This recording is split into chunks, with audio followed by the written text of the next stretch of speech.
तो एपिसोड की स्टार्टिंग में हमें एक बच्चा दिखाया जाता है जो कहीं देख रहा होता है। तभी उसकी नज़र एक 2 आँखों वाले मॉन्स्टर पे जाती है जो उसे ही देख रहा होता है।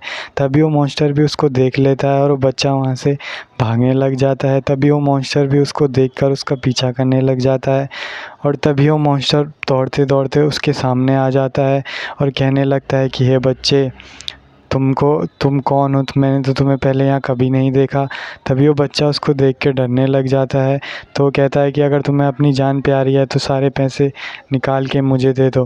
तभी वो बच्चा कुछ नहीं कहता है और वो कहता है कि अगर तुम्हारे पास पैसे नहीं हैं तो सारे कपड़े उतार के मुझे दे दो। तभी वो बच्चा अपने सारे कपड़े उतार कर उस मॉन्स्टर को दे देता है और वहाँ से चले जाने लगता है। तभी वो मॉन्स्टर बोलता है कि किसी को बताना मत और कल और कपड़े लेके आना। तभी वो जो बच्चा होता है वो भाग के अपनी सिटी में पहुंचता है, जहां सभी लोग उसको देखकर ज़ोर-ज़ोर से हंसने लगते हैं और बातें करने लगते हैं। तभी वहां 2 आदमी होते हैं और एक आदमी दूसरे आदमी से कह रहा होता है कि ये कौन है? तभी वो आदमी बोलता है कि ये फर्स्ट प्रिंस भोजी है। तभी सभी लोग उनको देख के हंस रहे होते हैं, लेकिन प्रिंस भोजी को कोई भी फ़र्क नहीं पड़ता है और वो भी वहाँ से चला जाता है। तभी हमें दूसरा सीन दिखाया जाता है जहाँ पर वो काला सा मॉन्स्टर उसके बारे में सोच रहा होता है कि कहीं वो मुझे गिरफ़्तार करने के प्लान तो नहीं बना रहा है। तभी प्रिंस भोजी उसके पास दौड़ते-दौड़ते पहुँच जाते हैं और फिर हमें एक दूसरा सीन दिखाया जाता है जहाँ पर दोनों बैठे होते हैं और वो एक दूसरे को अपना इंट्रोडक्शन प्रिंस बोलता है कि मेरा नाम प्रिंस भोजी है और काला सा दिखने वाला मॉन्स्टर बोलता है कि मेरा नाम कागे है। तो कागे बोलता है कि अच्छा, तुम एक प्रिंस हो, इसका मतलब तुम एक दिन राजा बनोगे, तुम इस कास्टर में रहते हो। तभी प्रिंस भोजी बोलता है कि हाँ, मैं एक दिन बहुत बड़ा राजा बनूंगा। तभी वो कागे हंस रहा होता है और कह रहा था तुम किंग बनोगे। तभी प्रिंस भोजी वहाँ से जाने लगता है, प्रिंस भोगी वहाँ से जाने लगते हैं। तभी हमें शहर का सीन दिखाया जाता है जब भोगी पहुँच जाते हैं, सभी लोग उनको देख के हंस रहे होते हैं। तभी हमें कागे का सीन दिखाया जाता है जो वहाँ पहुँच जाता है और वो कहता है कि ये सब मेरी गलती है।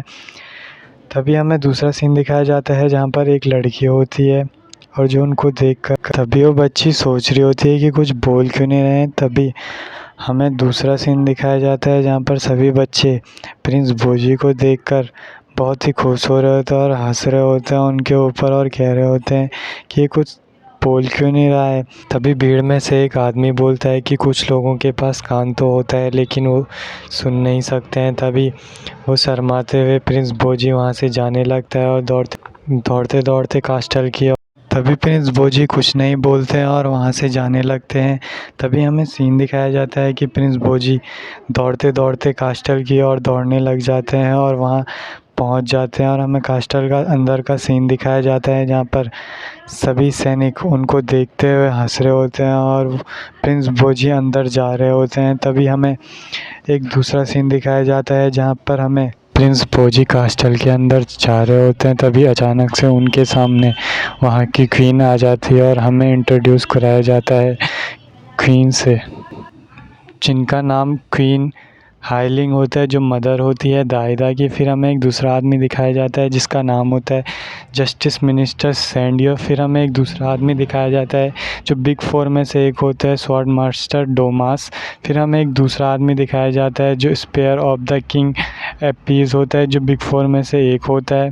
फिर हमें एक दूसरा आदमी दिखाया जाता है जिसका नाम सील्ड ऑफ द क्वीन होता है। फिर हमें क्वीन का सीन दिखाया जाता है जो प्रिंस भोजी को डांट रही होती है और कह रही होती है कि प्रिंस भोजी, ये क्या मजाक चल रहा है, तुम ये कौन सा गेम खेल रहे हो, तुमने पूरे समाज में हमारी नाक कटा रखी है। फिर हमें दिखाया जाता है कि क्वीन बोलती है कि इससे ये तो पता चलता है कि प्रिंस दाहिदा इससे 100 टाइम ज़्यादा बेटर है और वो खूबी रखता है अगले किंग बनने की।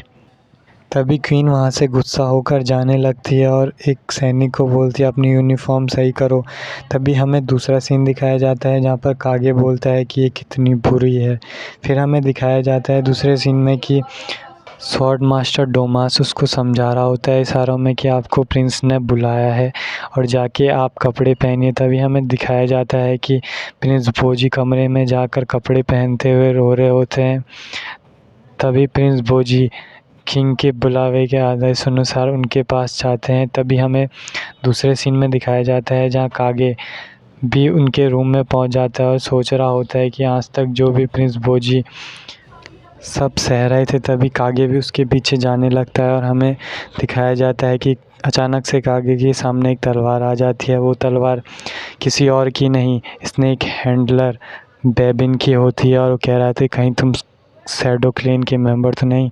अभी हमें दूसरे सीन में दिखाया जाता है जहाँ पर प्रिंस बोजी एक दरवाजे के सामने खड़े होते हैं और वहाँ से अंदर जाने लगते हैं। तभी उनके सामने किंग बिस्तर में बैठे हुए होते हैं। हमें किंग से इंट्रोड्यूस कराया जाता है जिनका नाम होता है किंग बॉसू, जो 7th किंग रैंकिंग में होते हैं। फिर हमें दिखाया जाता है जहाँ पर एक विलेज बहुत ही ज़्यादा लड़ाई कर रहा होता है, जहाँ सभी लोग लड़ रहे होते हैं और उनके सामने बहुत सारे मॉन्स्टर होते हैं जो कह रहे होते हैं कि तुम सबको ख़त्म कर दूँगा।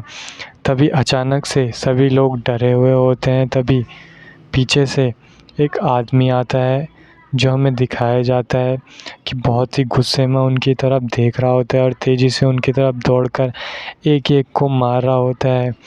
फिर अचानक से उसके सामने एक बड़ा सा मॉन्स्टर आता है और उसे भी वो मार डालता है। फिर हमें दिखाया जाता है कि वो और कोई नहीं, किंग बॉस ही होता है।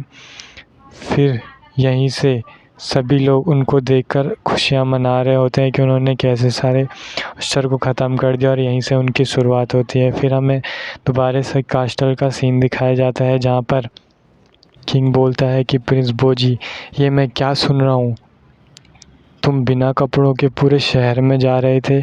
तभी हमें दिखाया जाता है कि स्वॉर्डमैन डोमास वो सब ट्रांसलेट करके प्रिंस बोजी को समझा रहा होता है।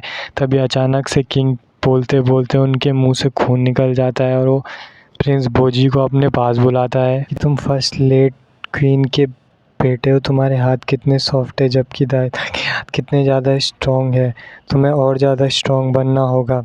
जबकि मैंने तुम्हें स्वॉर्ड मास डोमास दिया है जो सबसे अच्छा स्वॉर्ड मैन है। फिर हमें एक दूसरा सीन दिखाया जाता है जहाँ पर कागे दौड़ा होता है और उसके पसीने छूट रहे होते हैं। तभी अचानक से उसके सामने दो तलवार आ जाती है और उसके पसीने छूट रहे होते हैं। तभी अचानक से स्नेक हैंडलर बेबिन वहाँ पहुँच जाता है और कहता है कि अच्छा मुझे बताओ तुम किसको मारने यहाँ आए हो, जल्दी जल्दी मुझे सच बताओ। फिर यहाँ कागे के पसीने छूट रहे और वो बोलता है कि मैं किसी को मारने नहीं आया हूँ यहाँ। स्नेक हैंडलर बेबिन बोलता है कि मैंने तो सुना था तुम्हारी पूरी कम्युनिटी ख़त्म हो चुकी है। फिर अचानक से ही जो कागे उस पर हमला कर देता है और अचानक से तलवार से उसके मुंह पर एक खरोच आ जाता है और कागे वहाँ से भाग जाता है। तभी हमें दिखाया जाता है कि स्नेक हैंडलर बेबिन अपने स्नेक्स को बुलाता है और कहता है कि मुझे लगता है ये कुछ गलत करने आया है, किसी को मारने आया है, इस पर नज़र रखो। फिर हमें अगला सीन दिखाया जाता है जहाँ पर प्रिंस बोजी ट्रेनिंग कर रहे होते हैं और स्वॉर्ड मास्टर डोमास उन्हें ट्रेनिंग दे रहे होते हैं। तभी हमें दायदा दिखाया जाता है जो कि वहाँ पहुँच जाता है और दायदा कहता है कि मुझे स्वॉर्ड मास्टर आपसे लड़ना है और अभी लड़ना है। फिर हमें दिखाया जाता है कि स्वॉर्ड मास्टर डोमास मन ही मन में सोच रहे होते हैं कि क्या मैं इसके साथ फ़ाइट करूं। तभी थॉमस रेडी हो जाते हैं और कहता है कि चलो ठीक है। फिर अचानक से दायदा की पोजीशन को देखकर थॉमस हैरान हो जाते हैं और वो बोलते हैं कि वाह क्या पोजीशन है। तभी अचानक से दायदा उनके ऊपर हमला करने लग जाता है और वो बोलता है कि क्या अटैक किया है इसने। तभी वो लगातार दायदा जो है डोमास के ऊपर हमला करने लग जाता है और डोमास इम्प्रेस हो जाता है। तभी डोमास भी अचानक से दायदा के ऊपर पलट पे वार करने लग जाता है और वो एक दूसरे को लगातार मारने लगते हैं। तभी अचानक से दायदा उनके ऊपर हमला करने लग जाता है लेकिन डोमास सारे हमलों को रोक देता है और दायदा के पसीने छूटने लग जाते हैं। तभी हमें दूसरा सीन दिखाया जाता है जहाँ पर प्रिंस बोजी उनको देखकर बहुत खुश हो रहा होता है और मन ही मन सोच रहा होता है कि वाओ। तभी हमें दिखाया जाता है कि दायदा जो है अपने फुल पावर से लड़ता है लेकिन फिर भी डोमास उसको एक ही झटके में हरा देता है। फिर हमें बताया जाता है कि दायदा अपने मन ही मन सोच रहा होता है कि यार मैं कैसे हार गया, मैं नहीं हार सकता हूँ। प्रिंस दायदा मन ही मन सोच रहा होता है, नहीं मैं हार नहीं सकता। तभी हमें दूसरा सीन दिखाया जाता है जहाँ पर डोमास मन ही मन सोच रहा होता है, वाह क्या एबिलिटी। तभी हमें प्रिंस बोजी का सीन दिखाया जाता है जो दायदा के साथ लड़ने के लिए डोमास के सामने आ जाते हैं और लड़ने के लिए तैयार हो जाते हैं। तभी हमें दूसरा सीन दिखाया जाता है जहाँ पर दो सिपाही आपस में बात कर रहे होते हैं और कह रहे होते हैं कि तुमने सुना बोजी और दायदा की लड़ाई होने वाली है। तभी यहाँ पर हमें दूसरा सीन दिखाया जाता है जहाँ पर क्वीन कह रही होती है कि दोनों भाइयों के बीच लड़ाई, वाह।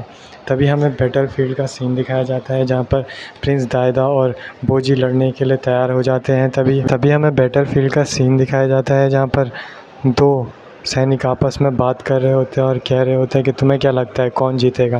तभी एक पीले बाल वाले सैनिक को अचानक से कुछ चीज़ याद आती है जहाँ पर प्रिंस बोजी सांपों से घिरे हुए होते हैं।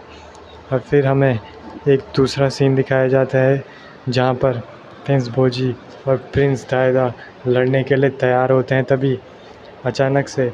तभी कागे भी वहाँ पहुँच जाता है। फिर हमें एक दूसरा सीन दिखाया जाता है जहाँ एक आदमी लकड़ी पे खड़े हुए सब देख रहा होता है। तभी हमें एक दूसरा सीन दिखाया जाता है जहाँ पर स्नेक मास्टर बेबिन भी पहुँच जाते हैं। फिर हमें बैटलफील्ड का सीन दिखाया जाता है जब प्रिंस बोजी और प्रिंस दायदा लड़ने के लिए तैयार हो जाते हैं। प्रिंस दायदा अचानक से बोजी के ऊपर हमला कर देते हैं, लेकिन प्रिंस बोजी उन सभी हमलों को डॉज कर देता है जैसे कि उसने उन सांपों से बचा था।